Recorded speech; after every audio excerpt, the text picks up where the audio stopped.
My early academic training in drawing and painting has been the foundation of my practice, and it has given me a solid understanding of shape, form, color, composition, and so on. And it directly impacted the way I create art. And I realized that in Canadian art education, it doesn't focus much on this manner, which makes my work different from others. And I studied Chinese painting for only a short time, but it still influenced my work.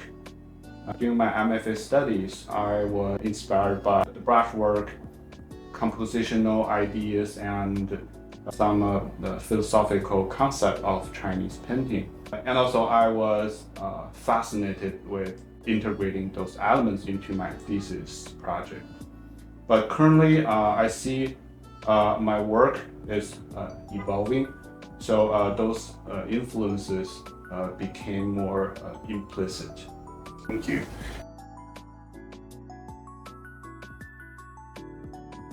Oh, it should be advantage for myself because I didn't learn academic drawing from the beginning to the end non-stop.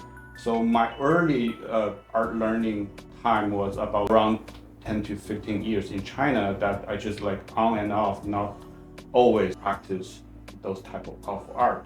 But once I moved to Canada, I have engaged in contemporary art practice. So that makes the balance. I can combine these two together to create my body of work. So I can see that is kind of advantage for me. And it doesn't limit anything, but also they gave me, as I said, a strong foundation of my practice.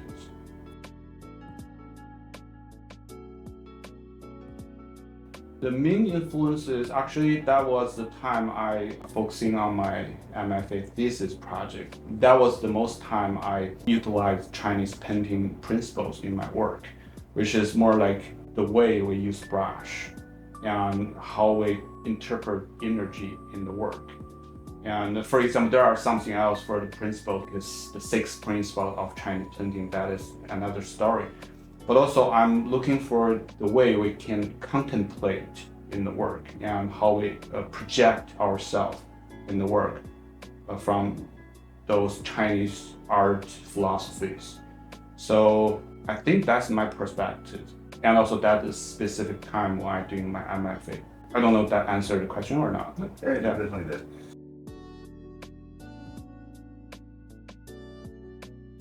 Actually, the philosophy is too narrow about this question. And we have to talk about the whole thing about, for example, Western art. I have to mention there are two things are important to my practice. One is technique. That's definitely the thing we always focus on in our school. But also materiality and the technique in my practice, no matter it's painting on canvas, mixed media on panels, or even my intaglio printmaking, they all based on these two aspects. But for Chinese painting, compared to Western representational painting, Chinese painting doesn't use linear perspectives. So it allows me to escape from the physical rules of landscapes and able to emphasize any elements anywhere on my work freely. The other thing I was kind of interested in is the use of empty spaces in Chinese painting. So to me, emptiness doesn't mean nothingness. It still contains something like energy and balance and creating room for breathing and contemplation. So that's a little bit different, but I can tell if I use those ideas from Chinese painting, it forms a good strategy for my abstract exploration. Yeah. For the main thing is that I love to look at some photo references first to gather ideas for creating new work. For painting, I don't have a specific starting ceremony for new pieces, but I sometimes sketch, sometimes just put colors on the canvas directly, and sometimes I could just use my non-dominant hand to create something freely on the canvas. But during the process, I like to abandon those halfway done pieces for a few days and then come back to see them again. And that normally gives me a fresh feeling to finalize the work and to make myself satisfied. So for printmaking, I mainly work on colorgraph printmaking, which is all about materiality. That's why I have to see what materials are available on my hand at the moment to decide what to do. But for mixed media, that is a way I reuse my imperfect leftover prints on other surfaces to create art and give them a second life. So those are my approaches. Yeah.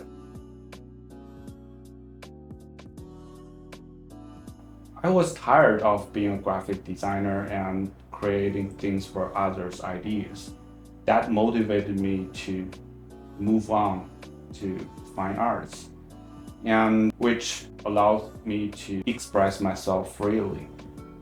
And if saying move into fine arts, better we say coming back. So I came back to myself and I could decide what I wanted in my work. But for the flip side, modern design originated from the Bauhaus school, and there are a lot of great design principles I could employ in my work and make the images more attractive.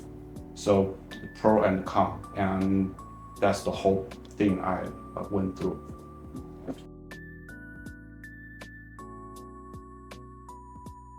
Oh, that was a long story. I was working at Mohawk College, Ontario, Canada. I was a graphic designer there, and they have this 3D animation game program that people can download on their phone, and they can use the program go through the campus like a virtual tour. So I was the game graphic designer, game artist at that time. So we have this whole team working on the same project. I have to walk through every corner in the campus to record the texture and the structure of the building, and come back to my computer, put everything into a 3D program and make it live. So that was a good time. But once I moved to another project, we lost that very interesting, what should I say? The project is gone and we have to focus on something else. It's kind of boring. I don't want to mention the name of the project. And then that was the time I quit the job. So I think I don't want to repeat the life. So that's why I missed the time I was in the 3D animation project.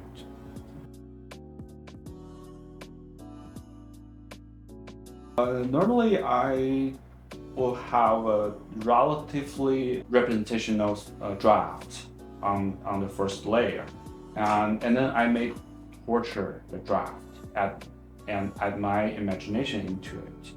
So that's normally the starting for work. But my own approach is called semi-abstract landscape. So it's about the balance of how abstract it is. And it's all about my feeling, how I feel about the full moment. Should I focus on more recognizable elements to let people to see it, to let people understand what I'm talking about in the work, or just give people illusion and let them get confused? It's all about how I control. So I don't care how abstract or figurative it is in the end, but I do care how I resonate with the completed work. Yeah.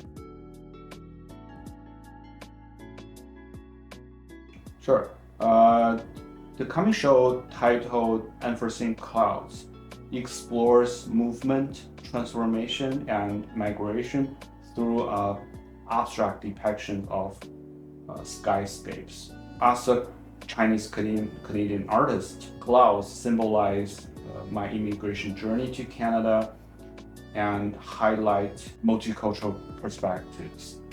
And those paintings focus on the interaction between nature's forces and human experiences, and serves as a metaphor for cultural blending. And the broader idea is to capture the meaning and appearance of the ever-changing nature at the same time. And whether the changes are significant or subtle, there are always patterns to observe, but they never repeat. This is the main idea behind this theme. Thank you.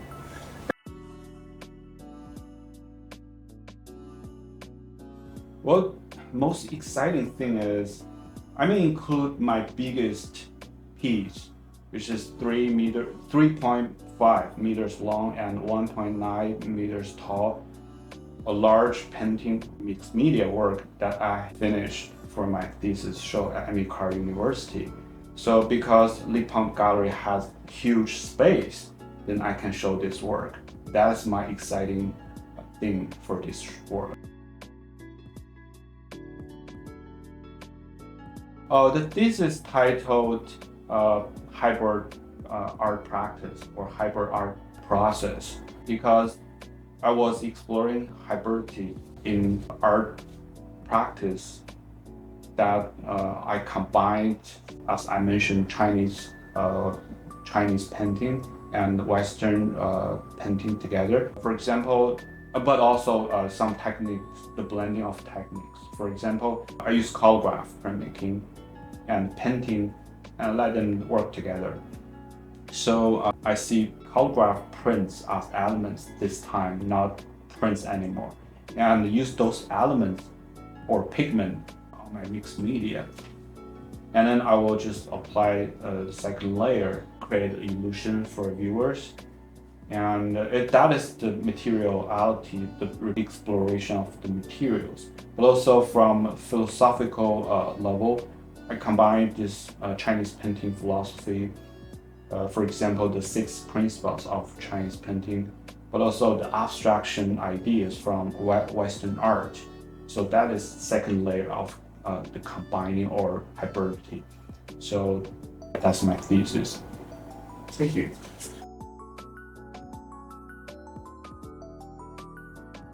Well, that's hard to tell, but you know what? I can see the evolution could be subtle. I may still balance abstraction and the figuration in landscape art, but I'm not limited to this subject forever, meaning that I may try other themes.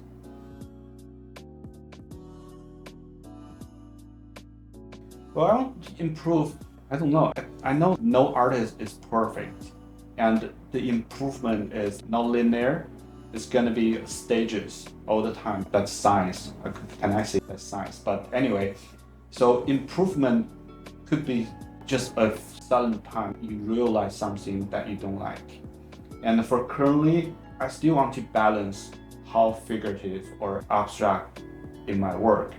And I'm struggling, should I go this way or that way all the time? And I don't see that about improvement. It's more about a choice. And currently I'm aiming for a more commercial approach, but I still want me stay in this academic art stream and to focus more on project-based work rather than just making a pretty work and sell it work in the gallery or market, so that people can follow my work and see the concept behind and what I'm thinking about during the time while creating those work. Thank you.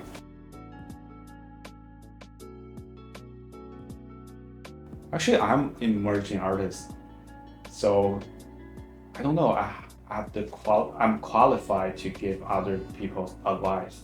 But if I should give someone advice, there's a good one.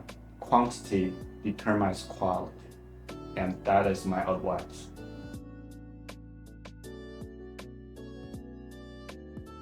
Well, I don't hate it. I love it because I just taught a workshop about how do you price your work at Kai University for for student art setup. There was about 20 people participate in my workshop. It's pretty good. So I price my work. It depends on several factors. If for smaller work, I will calculate time and hourly rate for myself, and also material expenses put together. For larger work, I will just calculate size times a square inch. So, for example, a couple dollars for a square inch and just time it, then you got your price. It depends on the year. For example, this year could be $2, next year could be $2.50 for each square inch, could be more. And also for every gallery, I have worked in many different galleries in Canada, so I'll always balance those the same work or same type of work or same size as the same price. No matter how much commission fee you charge, I won't increase the price because I have to make this consistency for buyers, for collectors.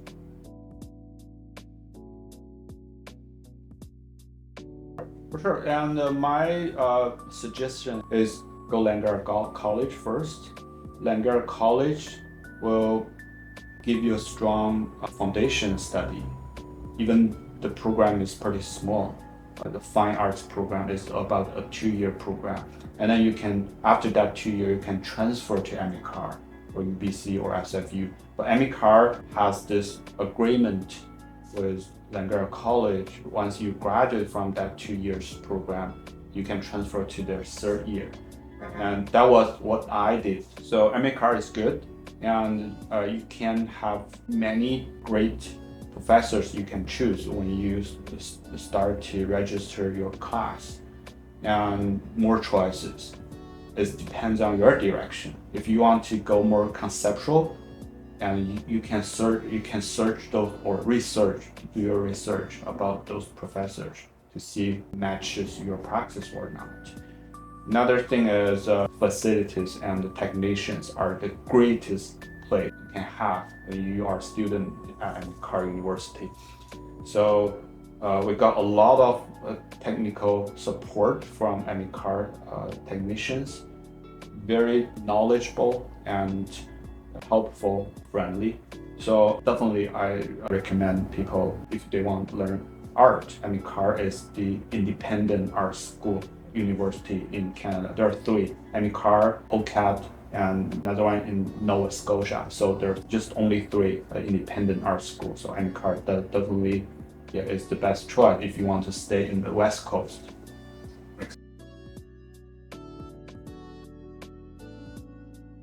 Well, the most exciting thing or rewarding thing about showing my work in solo exhibitions is letting my viewers to follow or not follow, just witness the evolution of my practice in terms of style, techniques, subjects, concepts, and engaging in conversations.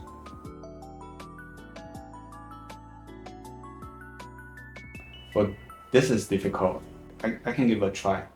So Unforeseen Clouds offers a journey through 15 skyscapes where clouds evoke the quiet or the silent poetry of transformation and the change. Thank you so much. That was very well done.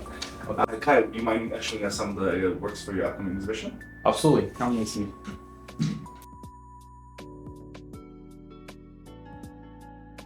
I want to talk about this work, and we never think about yellow sky, but it sometimes happened. So when I start this work, I have multiple layers on the work, but I wasn't satisfied until I start to explore those empty spaces. And I really want to try to include the energetic brushwork in the corner somewhere, but also I want to balance the abstractive element with these identifiable representations.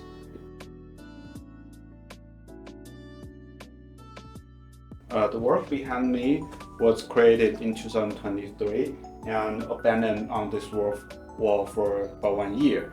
And once I was creating those other 10 pieces of the painting for this show, I was like, should I just continue work on this work? And then I just start with a more gestural like brushwork on the surface. I don't know. Suddenly I have no language.